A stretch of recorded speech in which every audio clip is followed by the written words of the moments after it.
Dito sa Papa Dudut Stories, ikaw ay hindi nag-iisa.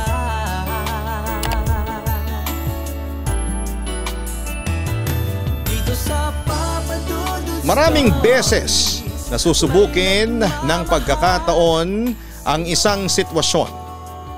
At ang ating tapang at tatag sa kung papaano natin poprotektahan ang mga mahal natin sa buhay. Dito po masusubok kung hanggang saan ang kaya nating gawin para sa mga taong importante sa atin.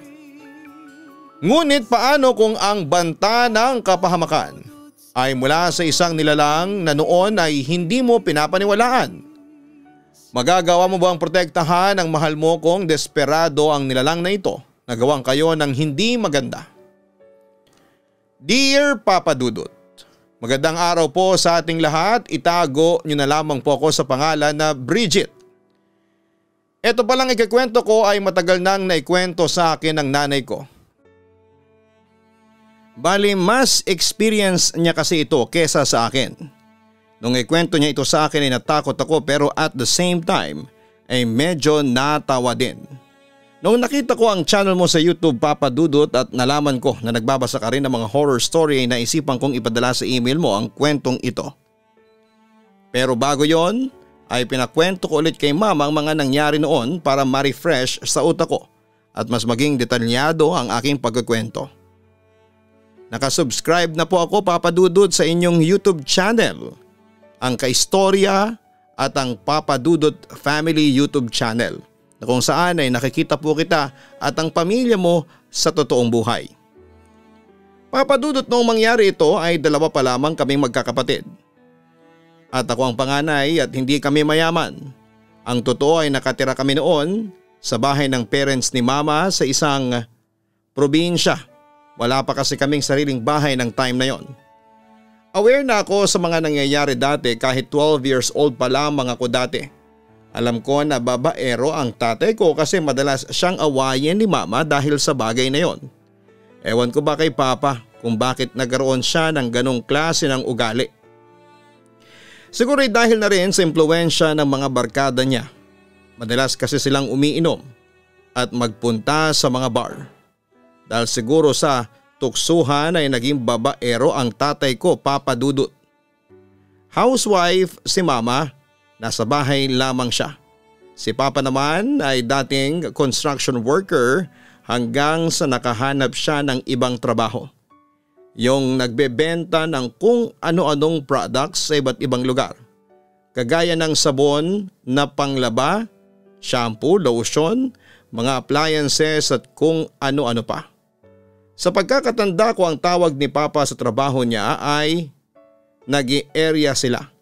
Paiba-iba kasi sila ng lugar na pinupuntahan para magbenta tapos ay marami sila. Madalas ay umuupa sila ng bahay o kung anong pwedeng tirahan sa isang lugar. Tapos ay mag-i-stay sila doon ng ilang buwan para magbenta. Nang maging ganoon ang trabaho ni Papa ay minsan na lamang namin siyang nakakasama at nagpapadala na lamang siya ng pera kay mama. Yun nga lang ay mas naging praning si mama kasi hindi na niya nakakasama si Papa sa pang-araw-araw. Feeling niya raw ay kada lugar na pupuntahan ni Papa ay meron itong nagiging babae. Hindi ko rin masisisi si mama kung bakit siya nag-iisip ng ganon. Kasi binigyan siya ni Papa ng dahilan para pagdudahan ito. Kumbaga'y nagkaroon na ng trauma ang nanay ko Papa Dudut. Nung una ay puro hinala lang si mama at natatandaan ko. Sa tuwing uuwi sa bahay si Papa ay tinatanong siya kaagad ni mama kung may babae na naman ito. Pero sino ba namang aamin sa ganong tanong, di ba? Palaging tumatanggi si Papa at sinasabi niyang wala siyang time sa ganong bagay kasi nakafocus siya sa pagbebenta nila ng mga kung ano-ano. Pero hindi naniniwala si mama. Malakas talaga ang kutob ni mama na nagloloko pa rin si Papa kahit sinabi nito na nagbago na ito. Hanggang sa isa sa mga katrabaho ni Papa ang nagsumbong kay mama ng palihim. At sinabi nito na may isang beses na may dinala si Papa na babae sa bahay kung saan sila nagstay ng isang buwan. Ang sabi pangaraw ni Papa sa mga katrabaho niya ay huwag siyang isusumbong sa nanay ko. Kaya lang hindi kaya ng konsensya ng katrabaho ni Papa na nagsumbong kaya ipinaalam nito yon kay mama. Basta huwag daw sasabihin kay papa na siya ang nagsumbong. Kaya nang umuwi ulit si papa sa bahay ay nag-away sila ni mama. Ang gusto ni mama ay patigilin na si papa sa pag-i-area pero ayaw ni papa. Yun na nga lang daw ang trabaho niya tapos ay mawawala pa. Inamin naman ni papa na totoo ang sinabi ni mama at humingi ito ng tawad. Hindi na raw nito uulitin ang bagay na yon pero ayaw nang maniwala ni mama. Sa sobrang iyak at galit ng nanay ko sa pag-aaway nila na yon ay nawalan siya ng malay. Itinakbo siya ni na papa sa ospital at doon ay nalaman namin na 3 buwan ng buntis ang nanay ko. Huwag daw itong bibigyan ng stress kasi hindi yon maganda para sa bata na nasa tiyan ng nanay ko at kay mama na rin. Sinabi ni mama kay papa na kapag ng babae pa ito at na-stress siya tapos may nangyari sa baby nila ay walang ibang sisisihin kundi si papa. Doon na nag-decide si papa na tumigil muna sa pag-i-area dahil siguro sa mas malakas ang tukso kapag malayo siya sa amin. Bumalik siya sa pagiging construction worker pero hindi ganong kalaki ang sahod. Kailangan niya makapag-ipon ng pera bago manganak si mama. Isang araw may 2 dating katrabaho sa pag-i-area si papa na pumunta sa bahay at inalok si papa na sumama ulit sa kanila. Meron kasi silang pagbebentahan na lugar na medyo malayo. Sa pagkakaalam ko kasi ay magaling talagang magbenta si papa at siya ang may pinakamalaking kita palagi sa mga kasamahan niya. Kaya siguro inaaya siya ng mga dati niyang katrabaho. Ang sabi ni papa ay pag-iisipan muna niya ang alok na yon at aniya ay balikan siya sa susunod na araw. Ang time na yon ay 5 buwan na ang tiyan ng nanay ko, Papa Dudut. Kinausap ni papa si mama tungkol sa bagay na yon. Mag-i-area ka na naman tapos mambababae ka na naman? Hindi, ayoko na, dito ka na lang.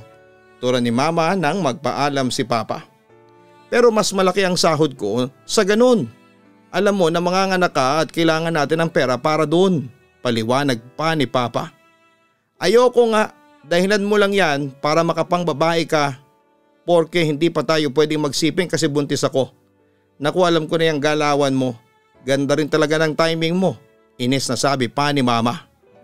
Timing ba yung ako mismo ang pinuntahan ng mga katrabaho ko? Maging practical ka na lang. Hindi na ako mambababae.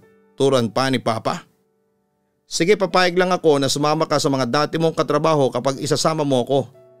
Ang sabi mo 2 buwan kayo doon, di ba? Tapos na kayo bago ako manganak.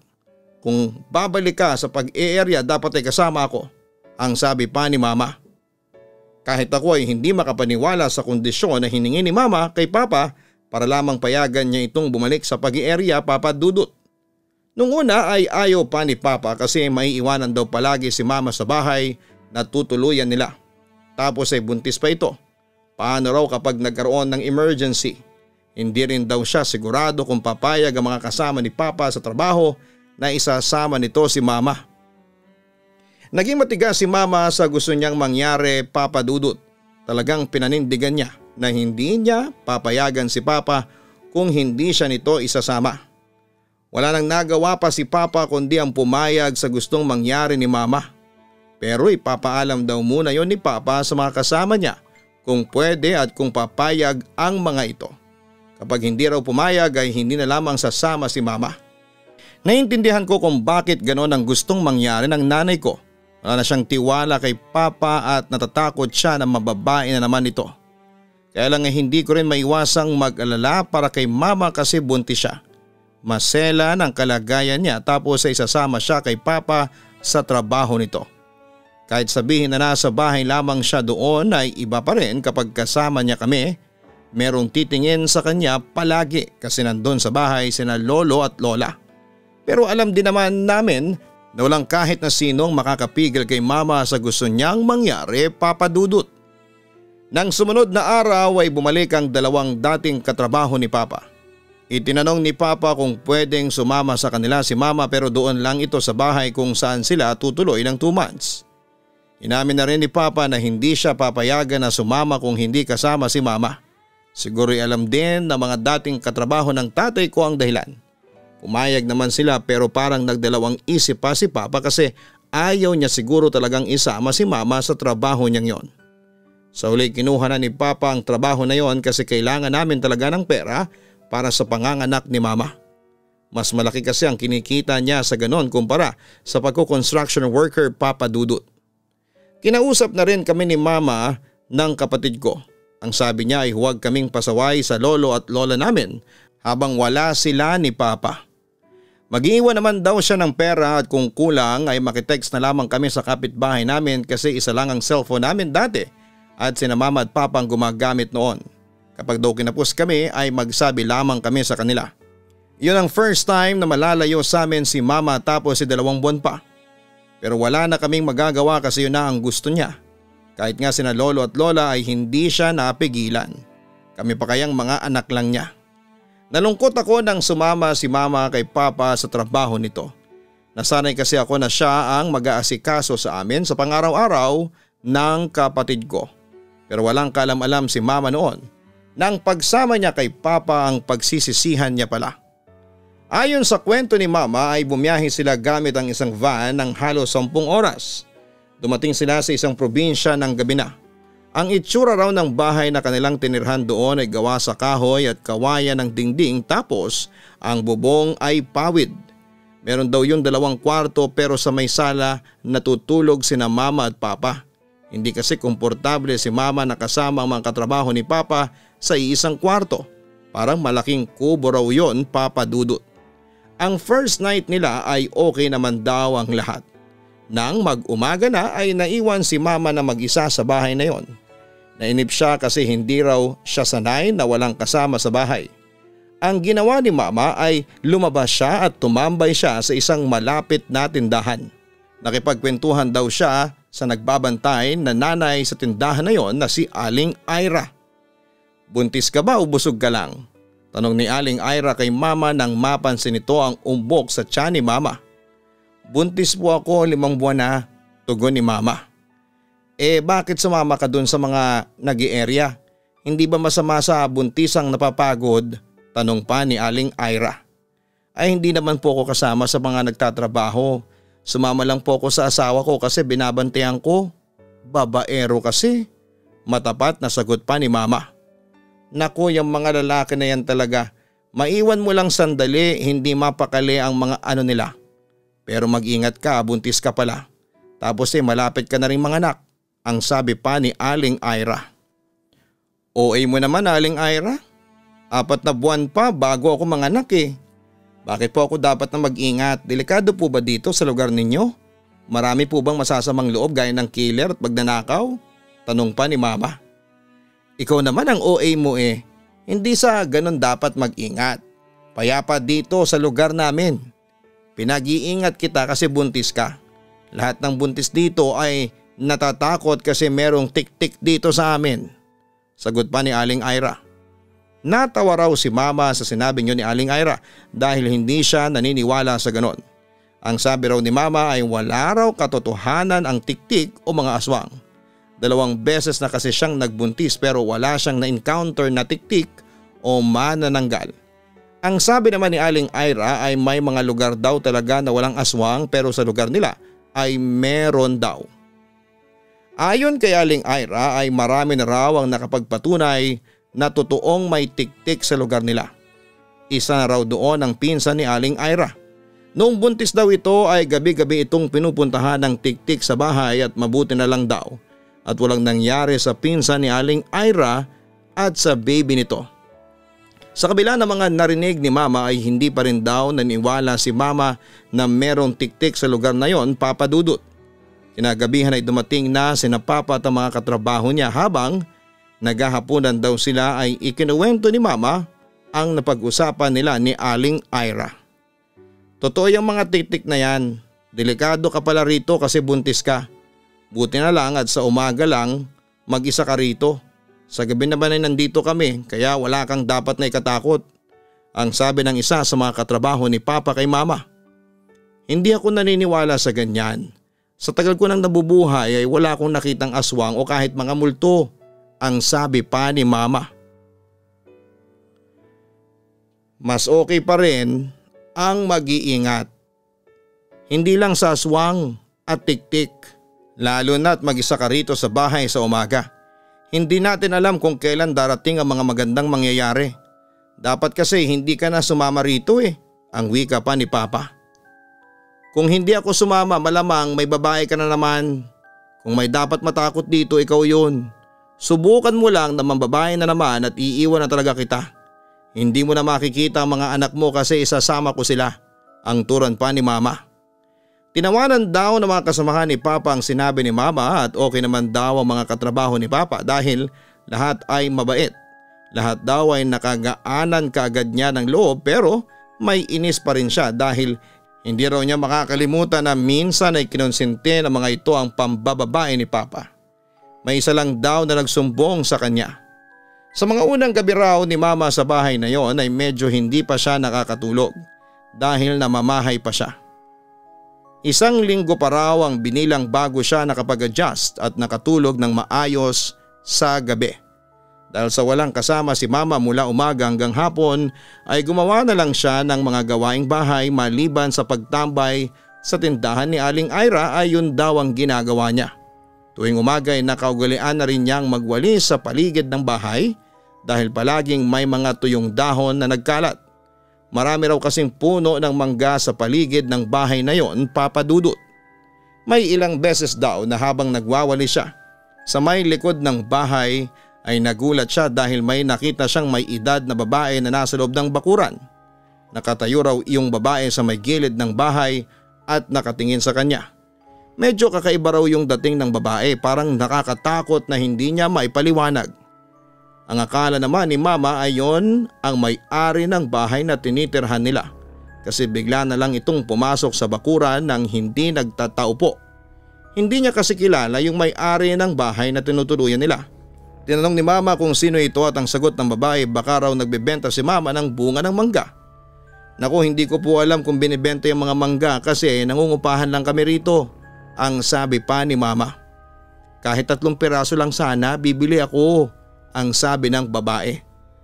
Pasensya na po talaga. Mahirap pong magdesisyon kasi hindi po talaga ako nakatira dito. Baka mapagalitan ako ng may-ari saka isa pa po ay wala po kasing susungkit o aakyat sa puno kasi ako lang ang mag-isa rito. Paliwanag pa ni Mama. Pagsabi noon ni Mama ay tumango lang daw yung babae. Makahulugan pa raw siya nitong tinignan bago ito umalis nang walang sabi-sabi. Kinabahan daw si Mama sa pakikipag-usap niya sa babaeng yon. Kakaiba raw kasi talaga ang naramdaman niya. Nagsisi rin daw siya kung bakit niya sinabi na mag-isa lamang siya sa bahay. Baka raw kasi masamang loob yon at parang tinitingnan lang kung meron ba siyang kasama o wala. Delikado pa naman daw siya kasi buntis siya tapos ay hindi naman sobrang lapit ng mga bahay doon. Pagkatapos niyang magwalis ay nagpunta siya sa tindahan ni Aling Ira.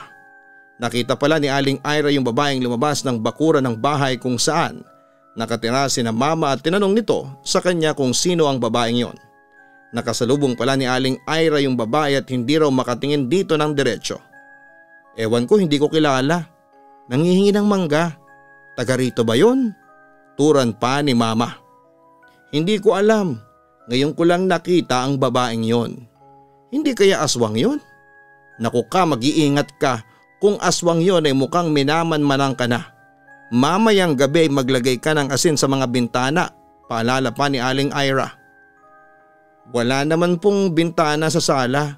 Doon kasi kami natutulog ng mister ko, sagot pa ni Mama. E di sa pinto, saka magtabi ka ng bawang, takot sa bawang at asin ang mga aswang, ang sabi pa ni Aling Ira. Ano po yun? Parang sa pelikula lang eh. Hindi na po kailangan, saka ang judgmental mo naman, Aling Ira. Pinaghinalaan mo na kaagad yung babae na aswang. Nanghingi lang siya ng mangga. Hindi ko lang binigyan at baka mapagalitan ako ng may-ari ng bahay, ang natatawang sabi pa ni Mama. Hindi pa rin daw pinakinggan ni Mama ang sinabi ni Aling Ira tungkol sa tiktik o aswang. Kung papaniwalaan daw kasi niya yon ay tatakutin lamang niya ang sarili niya. Isa pa'y kung sakali man na totoo ang aswang sa lugar na yon ay wala pa rin daw siyang dapat na ikatakot. Bukod kay Papa ay marami siyang kasamang lalaki sa bahay kung sakali na umatake ang sinasabing tiktik ay marami ang magtatanggol sa kanya. Kahit naman daw babaero si Papa ay sure siya na hindi nito hahayaan na may mangyaring masama sa kanya. Poprotektahan daw siya ni Papa sa abot ng makakaya nito. Makalipas nga ang ilang gabi ay nagsimula na raw na makaramdam sina Mama ng kakaiba tuwing gabi. Nagsimula yon ng isang gabi ay hindi makatulog si Mama. Sobrang init daw ng pakiramdam niya, Papa Dudut, na kahit nakatapat na sa kanya at naka number 3 na ang electric fan ay naiinitan pa rin siya. Kakaiba raw ang init na nararamdaman ni Mama. Yung hindi siya pinagpapawisan pero ang alinsangan ng pakiramdam niya. Kung pwede nga lang daw na maghubad na siya ng damit at magbara na lamang ay ginawa na niya. Kaya lang ay nahihiya rin siya na baka may katrabaho si Papa na makakita sa kanya. Nung unang gabi na naramdaman niya ay nagtiis pa siya. Talagang pinilit na lamang niyang makatulog. Pero sa pangalawang gabi ay mas naging matindi raw ang alinsangan na nararamdaman niya. Hindi na daw niya kayang tiisin yon. Paiba-iba na siya ng pwesto at dahil sa kalikutan ay nagising si Papa. Ano ba nangyayari sa iyo? Sobrang likot mo naman. Nakakaistorbo ka ng tulog eh. Iritadong turan pa ni Papa. Sobrang init kasi, reklamo pa ni Mama. Ha? Anong mainit? Malapit na ako maging yelo rito sa lakas ng electric fan, ang sabi pa ni Papa. Ewan ko, naiinitan ako eh. Parang gusto kong maligo. Samahan mo ko, maligo muna ako para maging presko ang pakiramdam ko, ang sabi pa ni Mama. Hindi ba masama sa buntis ang maligo ng ganitong oras? Tanong pa ni Papa. Hindi ko alam, basta gusto kong maligo, mabilis lang, pilit pa ni Mama. Wala namang nagawa si Papa kundi ang samahan si Mama sa pagligo. Yung banyo raw doon ay nakahiwalay sa mismong bahay. Nasa may likod yon at ang kinukuhanan nila ng tubig ay ang poso kapag maliligo. Pinag-igib daw ni Papa si Mama ng isang timbang tubig kasi sandali lang na maligo si Mama. Ang gusto niya lang ay ang maalis ang alinsangan sa nararamdaman niya ng gabing yon. Habang naliligo si Mama ay nasa labas ng banyo si Papa. May dala siyang flashlight para pang ilaw sa dadaanan nila kasi walang ilaw sa may likod ng bahay. Hindi maintindihan ni Mama kung bakit ang lakas daw ng hangin ng gabing yon. Pero ang init pa rin. Binilisan lang daw ni Mama ang pagligo niya at nang lumabas na siya ng banyo ay nakita niya na parang takot na takot si Papa. Nagmamadali pa raw siya nitong hinila papasok ng bahay. Nang nakahiga na ulit silang dalawa ay tinanong ni Mama si Papa kung bakit parang takot na takot ito. Ang sabi ni Papa ay meron siyang nakitang malaking ibon na dumapo sa mga puno ng mangga sa likod ng bahay. Nang tanglawan daw niya yung ibon ng flashlight ay nakita niya ang mapupula nitong mga mata bago yon lumipad palayo. Sobrang laki raw ng ibon at noon lang daw nakakita si Papa ng ganong kalaking ibon. Kahit daw ang pakpak noon ay iba sa mga pangkaraniwang ibon. Totoo nga yata na may aswang sa lugar na ito, ang sabi pa ni Papa. Aswang na naman? Malay kong paniki lang yon. O kaya yung ibon na nangangain ng mangga, turan pa ni Mama. Hindi, mukhang aswang talaga yon. Kaya ikaw mag-iingat ka ha. Huwag ka magpapapasok dito ng ibang tao. Kapag wala kami, mahirap na. Baka kung anong mangyari sa'yo, paalala pa ni Papa. Sus, umaga lang kayong wala rito no. Sa tingin mo ay may aswang kapag maliwanag.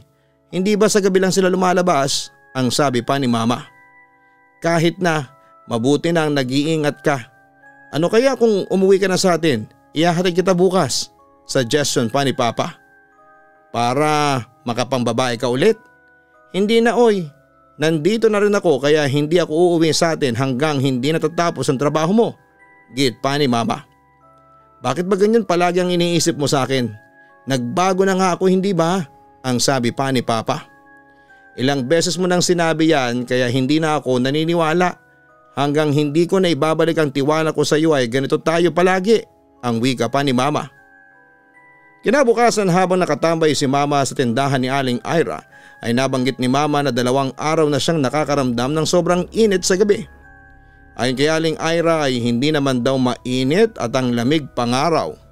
Bare months kasi ng panahon na yon hanggang sasabihin ni Aling Ira na isa raw sa senyales na may aswang sa malapit ay kapag nakakaramdam ka ng alinsangan sa gabi kahit na hindi naman mainit.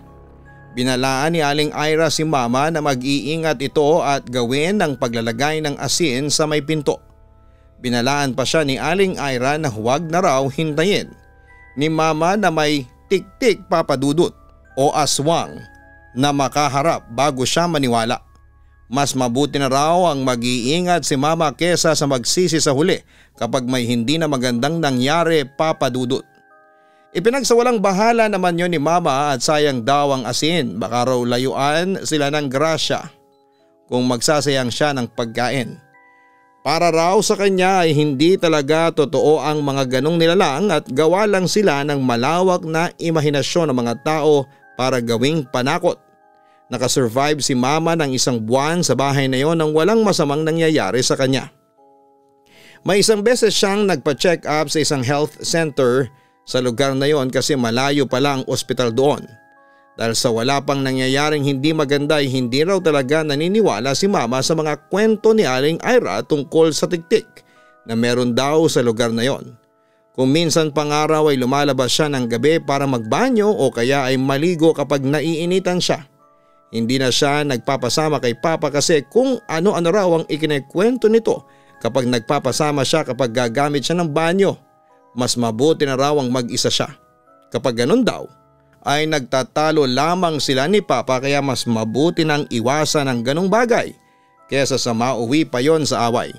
Mabilis pa naman daw uminit ang ulo niya kapag buntis siya.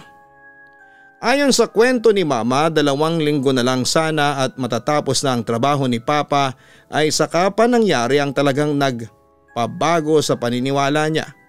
Ang akala niya raw ay magiging okay na ang lahat at wala naman daw siyang pagsisisi na sumama siya kay Papa doon kasi nabantayan niya ito at nasiguro niya na hindi naman ito gagawa ng kababalaghan. Pero ibang kababalaghan palang mangyayari. Literal na kababalaghan daw Papa Dudut. Isang gabi bigla na lang daw nagising si Mama at nakaramdam siya ng kailangan niyang gumamit ng banyo. Dahil sanay na siya na lumabas ng mag-isa kahit ganong oras ay hindi na siya nag-abala na gisingin pa si Papa. Hindi na rin siya nagdala ng flashlight dahil kahit madilim ay memorize na niya ang daan sa likod ng bahay. Siya na rin daw ang nag-igib ng tubig pero paunti-unti lang kasi buntis siya. Habang nakaupo raw si Mama sa toilet bowl ay narinig niya ang malakas na pag-ihip ng hangin sa labas. At parang may isang malaking bagay na bumagsak sa bubong ng banyo. Nagulat pa nga raw siya at medyo natakot pero hindi niya yon binigyan ng pansin. Baka raw panggabing ibon lang o kaya ay may nalaglag na sanga ng puno. Matanda na raw kasi ang mga puno doon kaya normal na yung mga bigla na lang may malalaglag na sanga. Pero naging kakaiba na raw ang pakiramdam ni Mama nang may narinig na siyang kakaiba sa bubong ng banyo. Pawid lang din kasi ang bubong na yon Papa Dudut.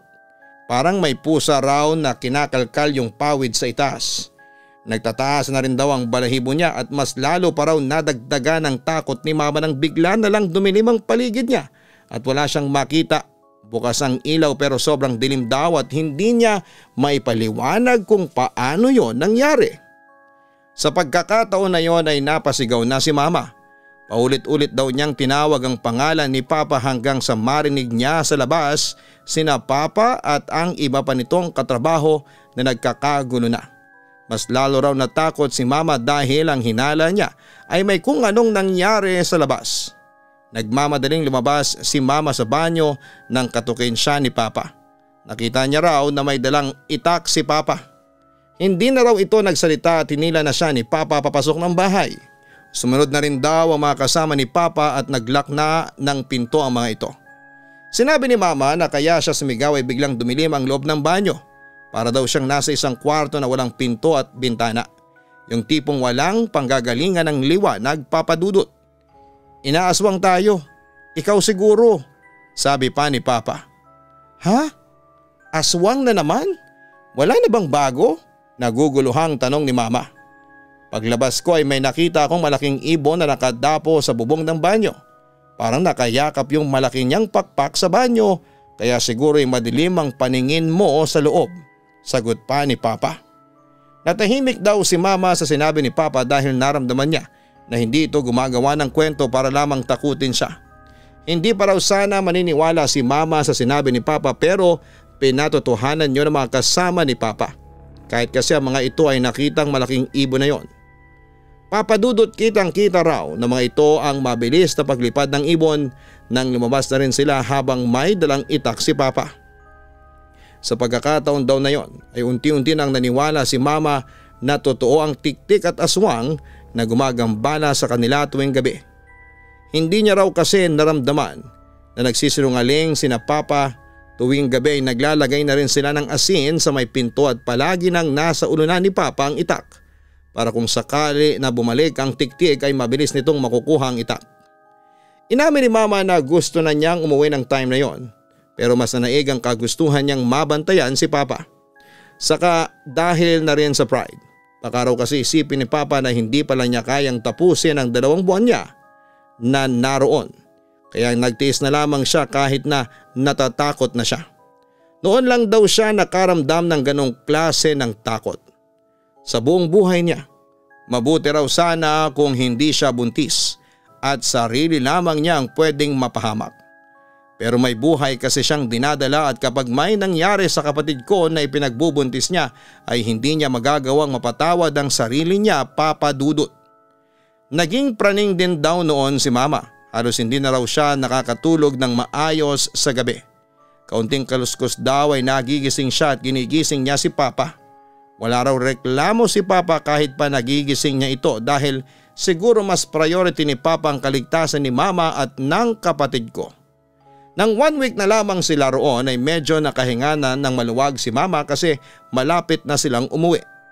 Pero hindi pa rin daw sila nagiging kampante at palagi pa rin silang alerto lalo na tuwing gabi.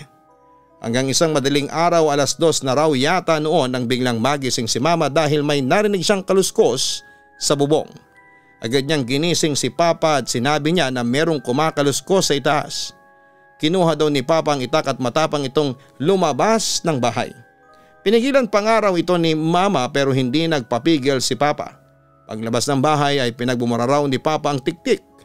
Si Mama naman ay kumuha ng asin at nagsaboy siya noon sa bubong kahit na medyo mataas yon. Kinilabutan daw si Mama nang may narinig sila na ik-ik.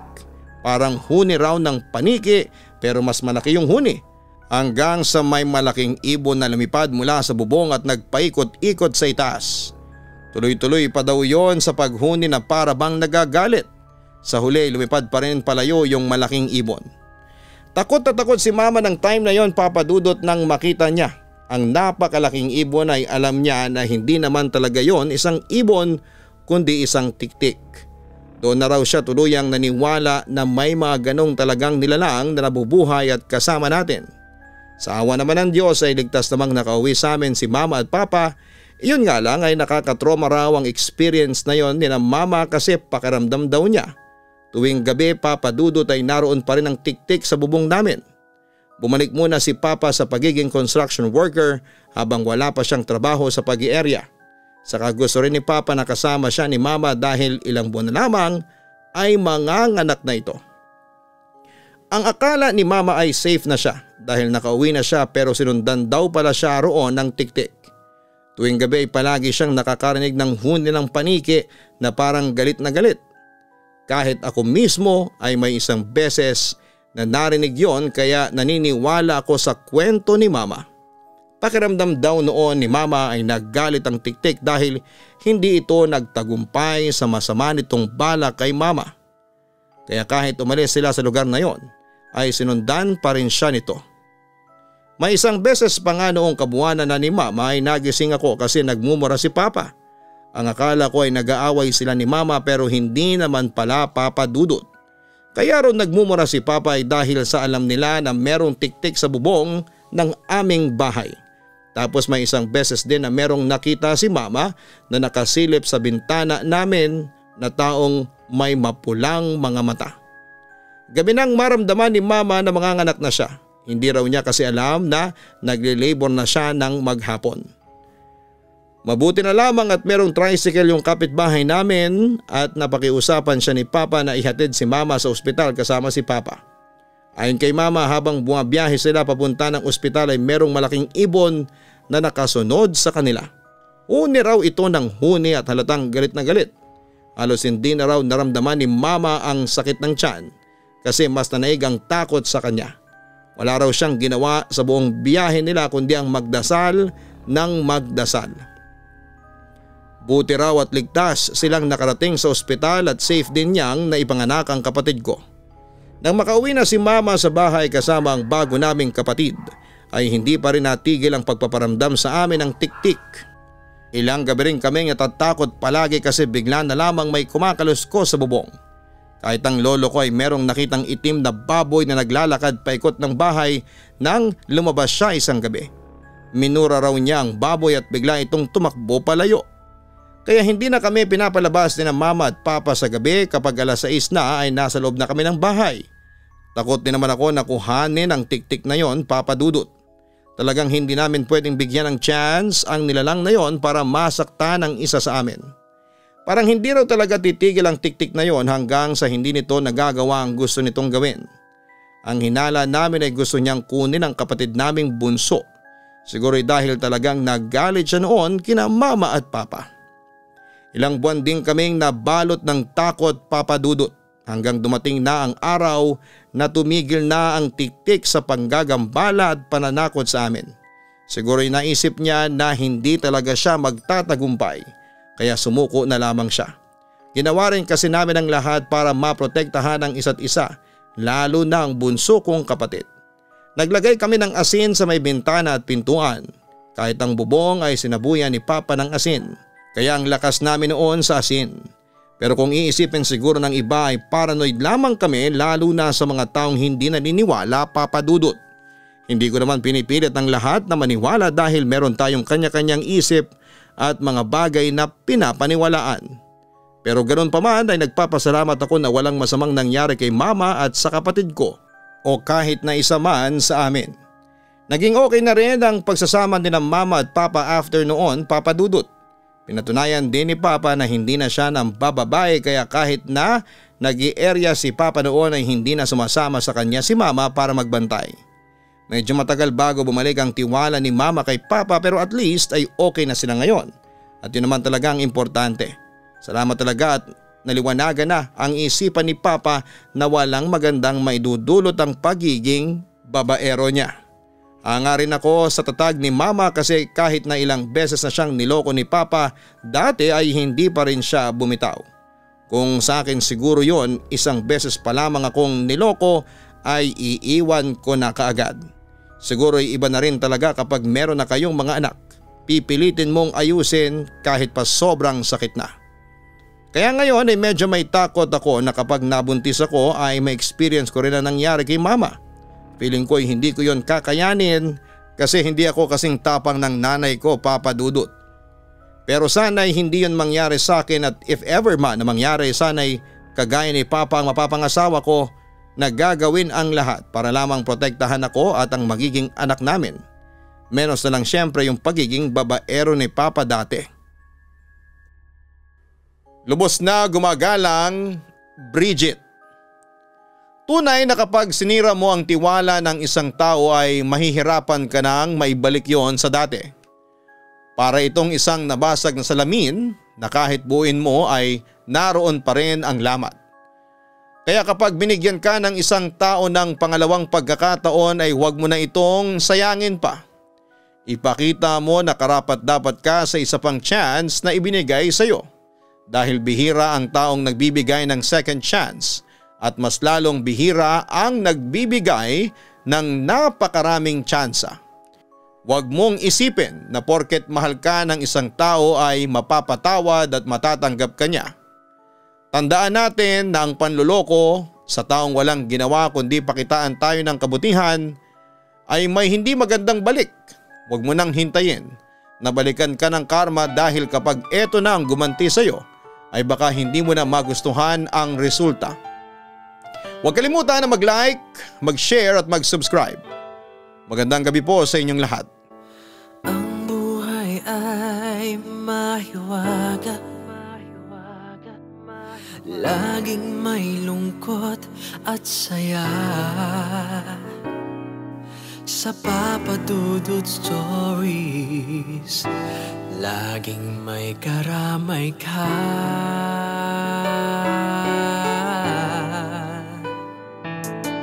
Mga problemang kay bigat, dito ay pakikinggan ka. Sa Papa Dudut Stories, kami ay iyong kasama. Dito sa Papa Dudut Stories, ikaw ay hindi nag-iisa.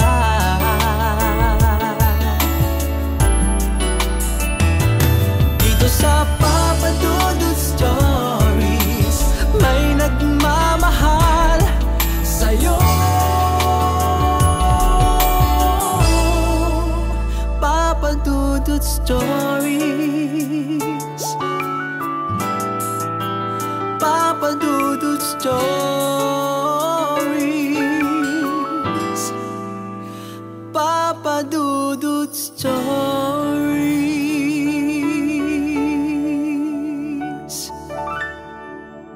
Hello mga ka-online, ako po ang inyong si Papa Dudut. Huwag kalimutan na mag-like, mag-share at mag-subscribe. Pindutin ang notification bell para mas maraming video ang mapanood ninyo. Maraming salamat po sa inyong walang sawang pagtitiwala.